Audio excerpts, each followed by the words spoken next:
dear. Have I just made a monumental mess? Oh yes. That's very bad. Very bad.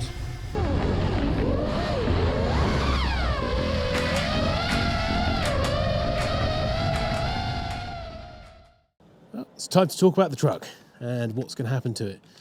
So, Truckee has been struggling a little bit lately. This is a 56 step side. It's based on a 4-link rear, just a GM 10-bolt rear end on a 4-link. There's a box section framed with tubular bracing, big fuel tank, tubs, battery box. Inside, the roll cage actually goes from the chassis through inside. Inside, we've got a pair of RS2 Mercos, nice and comfy. Detachable wheel with wireless paddle shift, digital dash cluster, bunch of gauges, some other cool stuff. And then round the front, the business end. See if I can open this up with one hand. It's never normally that easy. Oh my goodness. Right. Inside we've got a tiny little turbo and a 6.2 LS V8. This is gapped, I think it's 18 and 24, so it's good for boost. It runs about 1,000 horsepower at 1 bar, or just under 1 bar. It does that really easily. It's twin scroll turbo, so left bank, right bank into separate sections. Bunch of turbosmart bits on there. So we've got the Powergate 60. Got a race port on there as well. AEM fuel system that runs at 58 psi, and it's boost referenced. Nice little 2-step module and so on. Right. So that's that. Exhaust on valves. There's a couple of NASCAR style exits, and they're on valves so you can make it loud or quiet. But today, what are we doing today? Well, let me jump in and I'll explain. So on this, currently, the oil pressure. Now when I got this back, or when I first got it on the road, managed to do about 50 miles. The oil pressure plummeted. I didn't know about it because I had my laptop plugged in and it's an OBD based dash. Yeah, I know, I'm an idiot, right? But we knew that. So by the time I heard some light tapping noises, we'll put it that way, I shut the engine off, put it in neutral straight away and coasted to it spun a whole bunch of bearings on the bottom end. So I had it all apart, put some new bottom end bearings in and, put it all back together and everything was okay. And the oil was holding decent pressure. We were seeing around 35 psi idle, and even when hot, the idle was still producing about 30 psi, so a real good strong amount of oil pressure. Now lately, what's been happening, it's done about 1,500 miles since then. I think the oil has started to shear. Shearing happens when oil degrades and oxidizes, and it can lose the film, starts to break down and degrade on the oil the hotter the temperature. So what you typically see is good, strong, cold oil pressure still, but the minute that oil gets hot, it just nosedives. And that's what I'm starting to see. So I've got some new oil coming. In short, it's just a fancy way of saying I'm changing the oil because the oil's a bit broken. But I've got some new oil coming today, and it's a liquid moly Racetech oil, which I'm going to shove in there. It's a 10W60. There is some ester in there as well for stability at high temperatures and so on. Anyway, that's going to happen later. But I thought I'd show you what goes on with the oil pressure on this. So, from nice and cold, let's swing you around. Get in on the dash. We'll get this started up. And here we have revs. Got oil pressure here. Oil pressure is also here.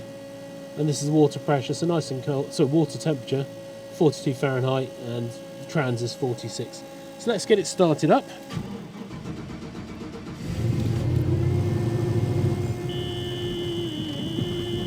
It's very cold. So you see there, it's taking a while to build up pressure. That's because the ECU tends to dip out on startup, and then the dash has to take the average reading. So that's a combination of that, and I believe there is no non-return valve in this oil filter, which I need to sort out. So there we go, without touching the throttle, we're up to like 43 psi at idle, and if I increase that rev a little bit, take that up to 2000, you can see it's 45, take it up to 2.5, it should be building good pressure at this point. 42.5. Then we're up to 50. There we go. So we're seeing some okay pressure. It's never going to be the strongest.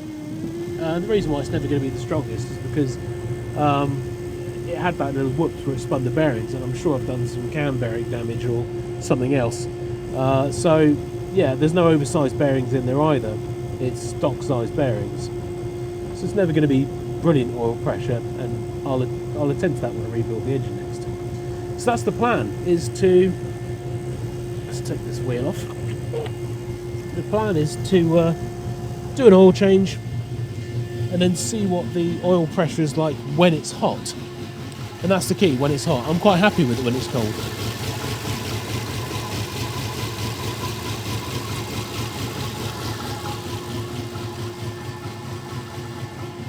Nice bit of chop going on. Oh yeah, I'll show you the valves as soon as you're here. Got a little key fob. You just simply press on for noise on. You get some nice noise. And off turns it off. So that's that.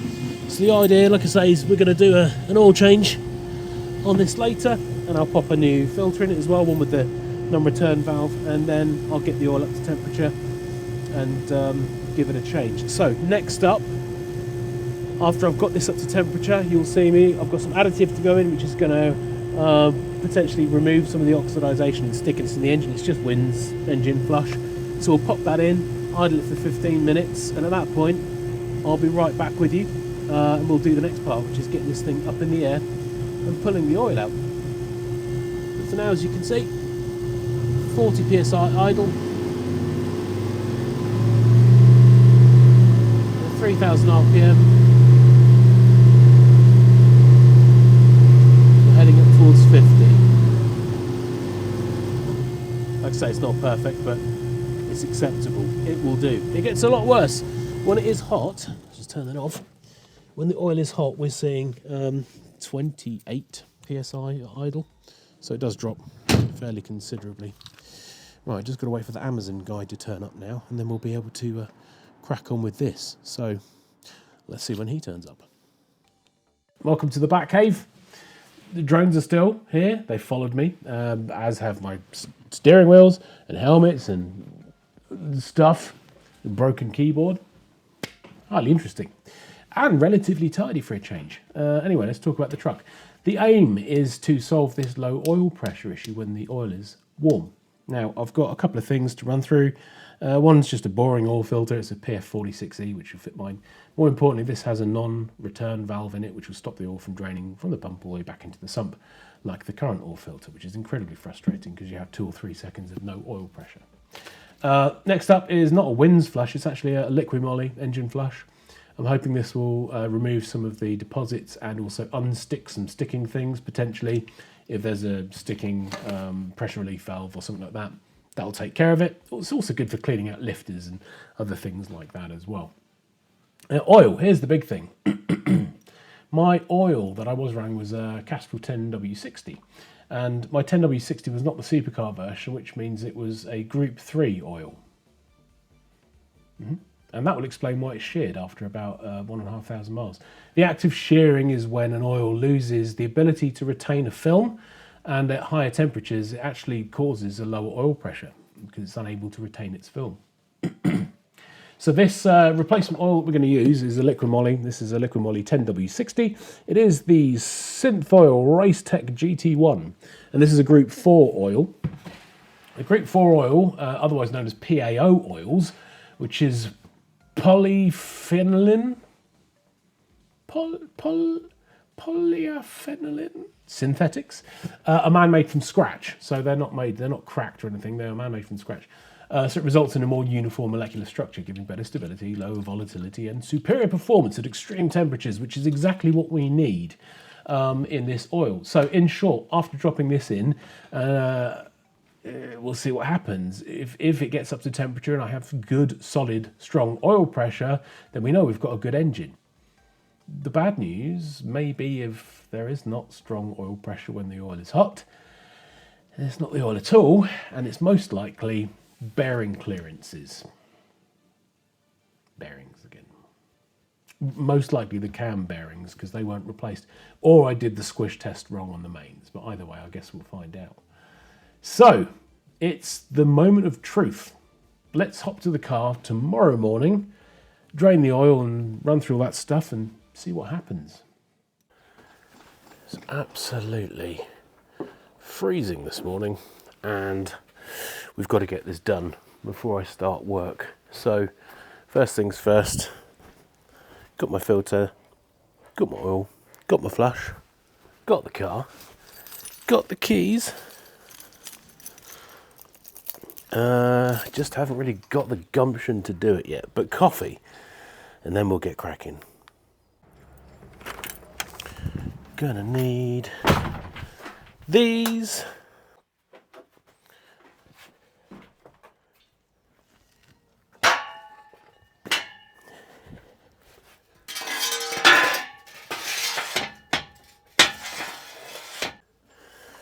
Right, you're now sat on the turbo. So let's pop this stuff in.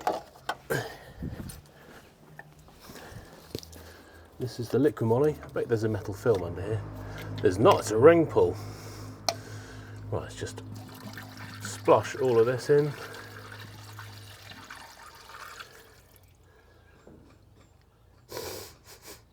Ooh. If I could smell that, I'm sure it smelled disgusting.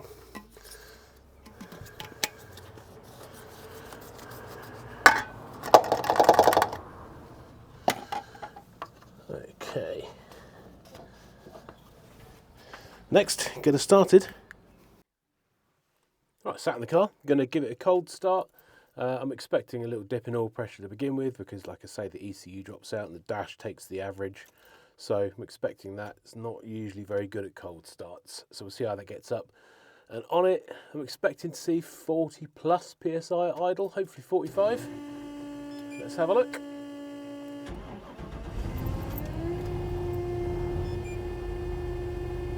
That started all right. They're up to 47, so it's cold out. Water's 53 Fahrenheit, trans is 41. Yeah, I mean 46 PSI off the bat is not too bad. Got a bad ground over here, so that's flickering up on the top end, so I need to sort that out. But okay, the plan now is to leave this to warm up. We'll come back and see what the pressure is when it's warmed, but the idea is to get it to 190 and then leave it idling for 15 minutes and we'll see what the oil pressure is doing. And then it's time to drop the oil and pull the filter out. 1956, within 5 minutes it's defrosted the windscreen. That takes about a week. No fans. So we're nearly up to temp, which means we can start 15-minute timer as soon as we're up. And we're seeing 37 PSI. Fans are just about to come on. They come on at 191. So 37 PSI is absolutely fine. But you'll see now if I rev it. I don't really want to rev it. No, I won't rev it.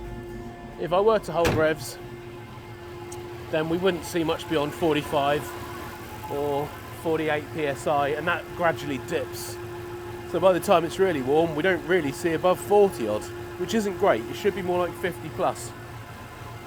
I don't want to rev it because it's got the flush in there, so the flush is going to break down the film, and that's not great if you start revving things with flush in because it starts to cause wear. So I'm not going to do that. Oh, oil leak. Sort that out. Right, 15 minutes. Let's come back to it. See if we can get this up on the ramp without causing too much damage. I'm going to stick the handbrake on a little bit because I don't really want to use the brakes going up the ramp. So also can't really see what I'm doing, but normally these skid forward. So we'll see what happens if I'm very gentle with the throttle. It'll either go up or we'll skid forward.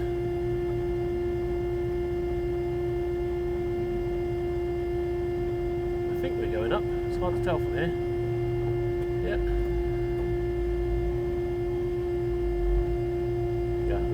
Look at me, Dad, I'm going up in the world. Right, I think that will probably do. Where are we?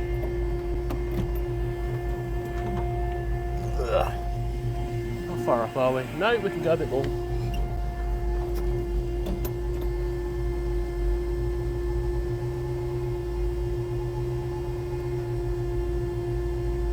How's that looking?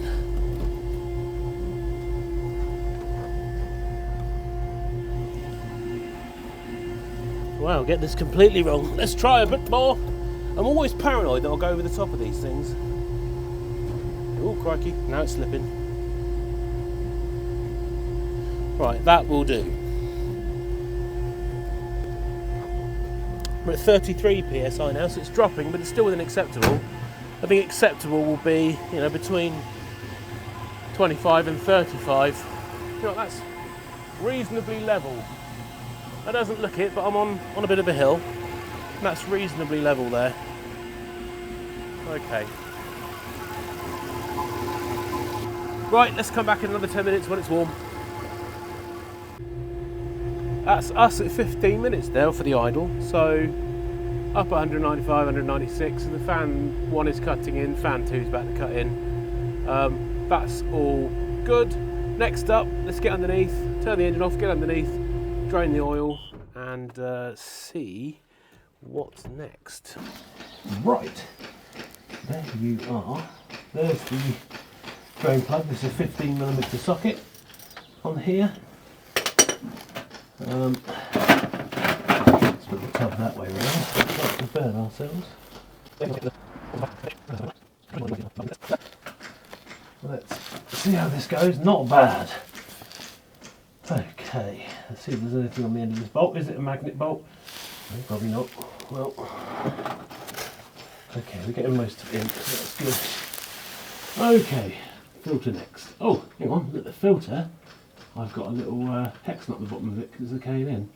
Okay, well that's good news. We'll pull that off next. Right, let's see what size this nut is. It looks like it's about 25. So I don't think I'm going to get enough purchase on it with this adjustable, but we'll see. If not, oh, you did. And somebody hasn't done it up super tight, look, because I put that on. So that's actually nice and loose. I'm going to start to see some of the oil drain now. That is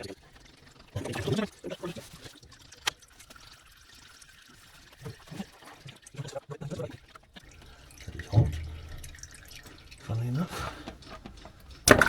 Oh, yeah, there we go. What a mess. We will wait for this to drain off. I'm going to give it like 20 minutes or so to carry on draining, and then we'll come back, we'll pop a new filter on, fill it up, put the sump plug in. Well, actually probably the other way around. Put the sump plug in first, then fill it up, and check the oil pressure. Fingers crossed.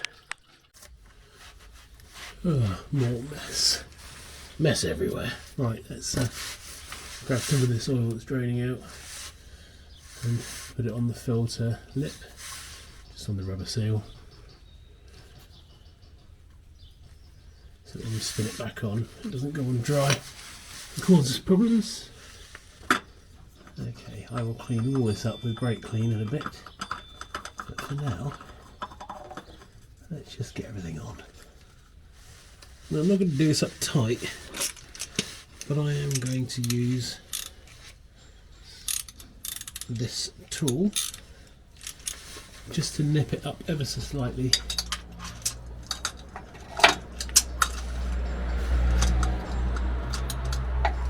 Like I say, not tight. I just want it not so it's not going to easily vibrate off.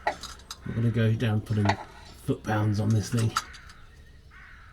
Yeah, just so it snugs. There we go. It's good enough.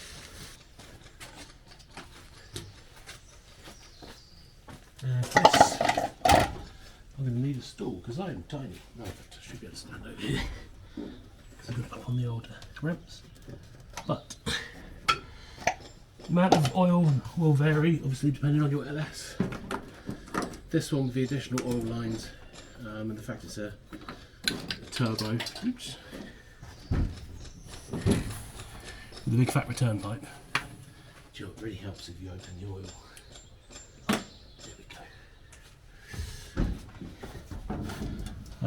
With the big fat turbo return pipe and everything else, I tend to stick to about 10 litres it should be about 8.5.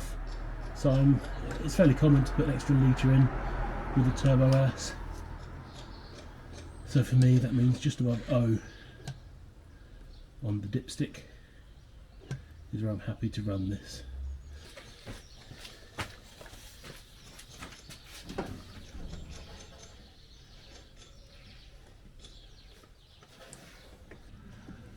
So again, the reason for choosing this liquid moly is the fact that it's very stable for turbo cars and high RPMs, so it's got a good crash resistance, good shear resistance,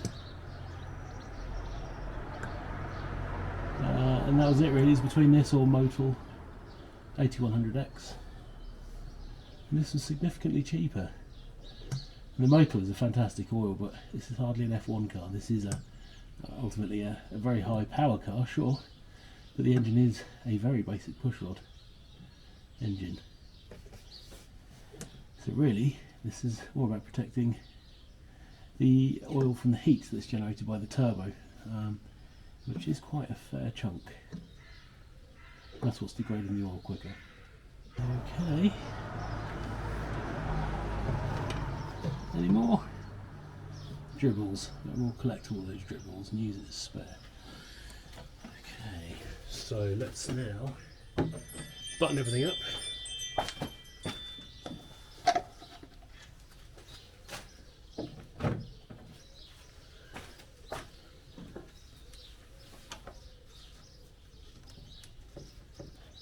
Like that.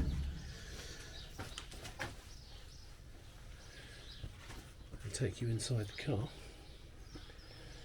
We can both have a look at the oil pressure, but not before I've washed my hands. Right, moment of truth. Let's see what we get.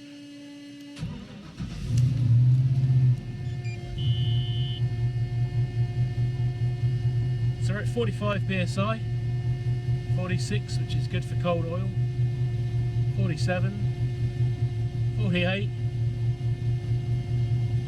Not bad. And if we take it up to 2.5,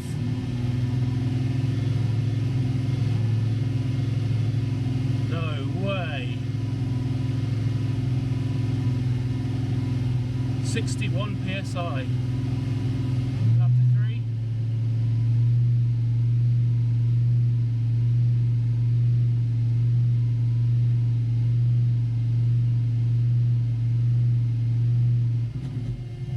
Idle.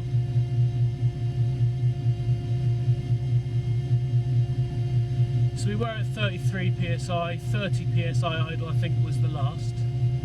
Okay, granted this oil is cold, but we're going to heat it up, get it all to temp, and see if we still have 28-30 psi idle. Let's say before with the castor oil, which was clearly sheared in my opinion now, we were only generating 45 psi max, and that was even at 6,000 RPM. It was very, very, very bad.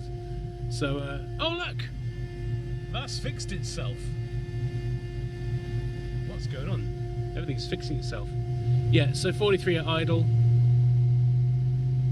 2.5. We'd expect 50. Yep, there we are, over 50.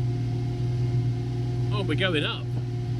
And this is where it becomes different. As the oil gets warmer, depending on the weight of the oil, the hotter it gets, the modifiers in it will actually make it thicker, depending on temperature and stuff, as magic happens. Those two numbers aren't static numbers, they're interrelated. I'm sure we can do a deep dive into oil weights and viscosities at a later point, but honestly, it's quite boring. All I care about is whether I've got oil pressure when it's hot.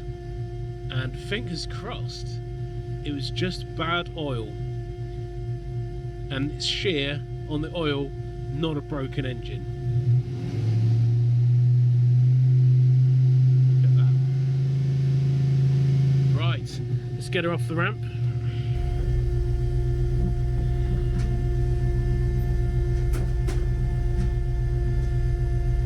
I think I've just spilled the oil everywhere, haven't I? Oh dear. Have I just made a monumental mess? Oh yes, that's very bad. Very bad. Let me sort that out. Yeah, I'll be honest. I've been in less trouble with the wife. Right, time to clean this up with cat litter and other stuff before it goes too far.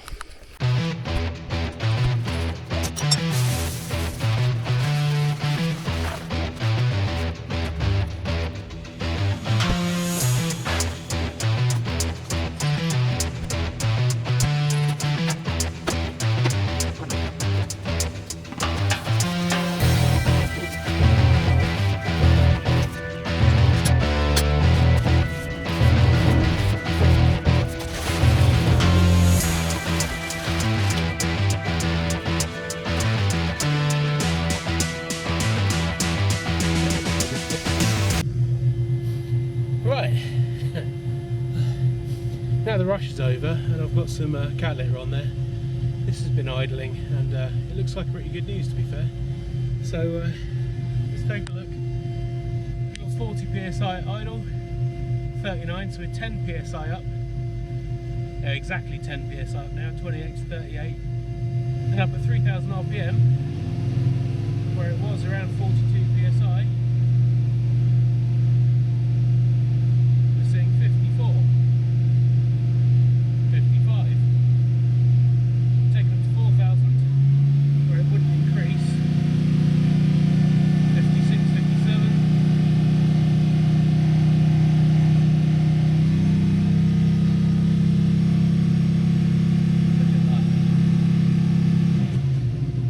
It's not ideal, it's not perfect, you know, we could be seeing 70 odd, but realistically this engine has been through a lot, and you know, having spun bearings and everything else without a full rebuild, I'd say we're in a pretty good spot. Now all I've got to do is deal with this, but that seems like a tomorrow me problem.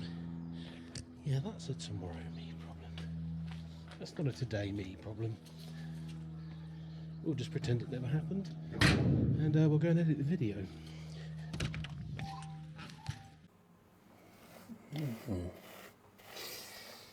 Oh, that's better.